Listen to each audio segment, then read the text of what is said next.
Stemming from allegations of anti-Semitism within the City University of New York school system, the New York State Senate recently voted to cut $485 million in funding to CUNY senior colleges. The decision was meant to send a message that not enough has been done to combat on-campus anti-Semitism. The resolution has been met with controversy. So just to give you a little bit of background here, there was a letter written on behalf of the Zionist Organization of America sent to James Milliken, who's the chancellor of the CUNY school system.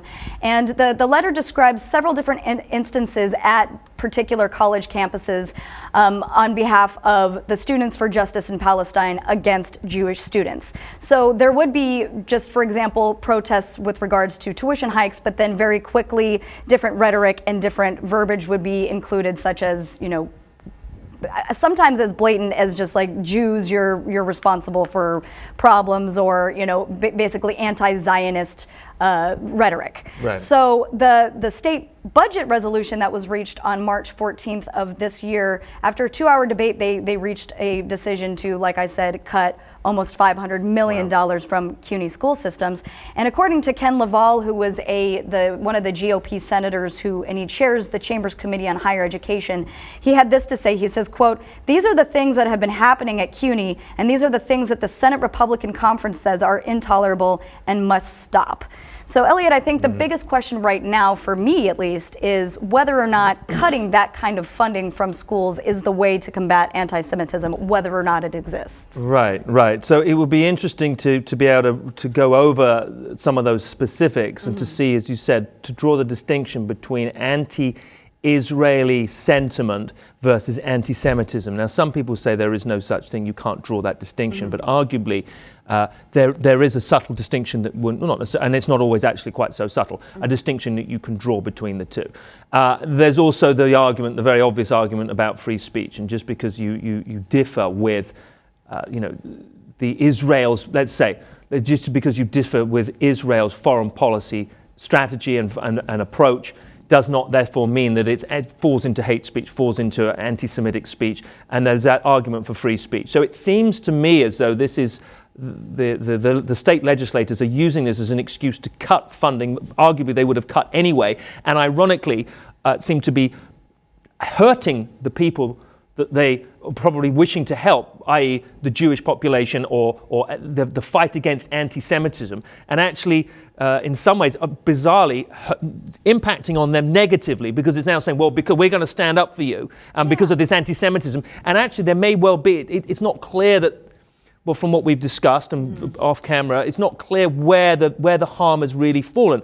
Exactly. And even so, even if there was some instances of anti-Semitism, and as distasteful as that is that a legitimate reason to withhold $500 million worth of state funding? Exactly. I mean, and that's the thing. I read the letter, and there were enough instances that I could see how there was a distinction drawn, because I'm of the same mind. You're in college, you are going to be challenged on your views. You're going to experience people who have different points of view than you, but there were instances where it did cross the line, in my opinion. I do think that it puts James Milliken, it puts CUNY in a really uncomfortable place, because even James Milliken, in response to this resolution, he says, quote, "We take seriously our responsibility to promote and encourage tolerance and civility, but as a public university, CUNY cannot infringe the constitutional right of free speech and association of its students, faculty, and staff."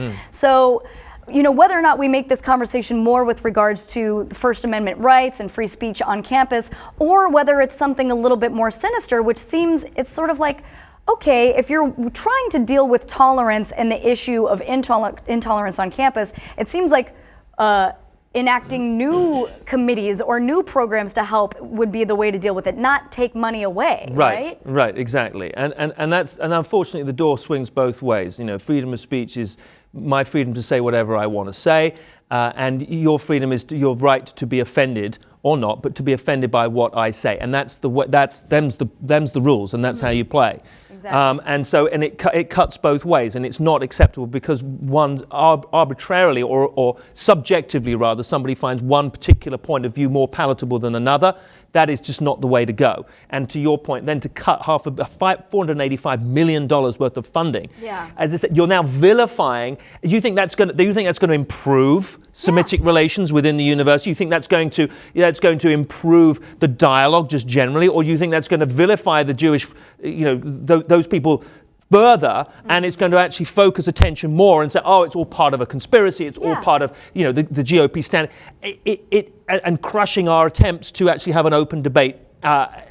It seems completely illogical to me and counterproductive. Yeah, absolutely. I mean, taking away resources when there's already limited resources does not seem to be the way to deal with it. It even kind of brings me back to, issues within No Child Left Behind, the idea that if schools didn't do well on tests, then that they would be defunded in the same way. I'm like, this is not the way to fix problems. If anything, you need to add more resources to that issue, which is why I just think this is a very underhanded way of dealing with what could very easily be very serious issues of anti-Semitism on campus. And then you wonder, where is that money then going to come from, if at all? And is the inference then that if these anti-Semitic comments are then ground out, or they no longer exist, then the money will be made re-available again, or re-available rather?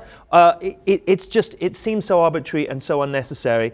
And as I said, ultimately, it's not going to resolve the issue, and it's counterproductive. Absolutely. And to that point, so Democratic Senator Liz Kruger, who represents the Upper East Side, she had this to say with regards to the resolution. She said, "I'd never heard from my Senate colleagues or my constituents that anyone thought CUNY was an anti-Semitic institution.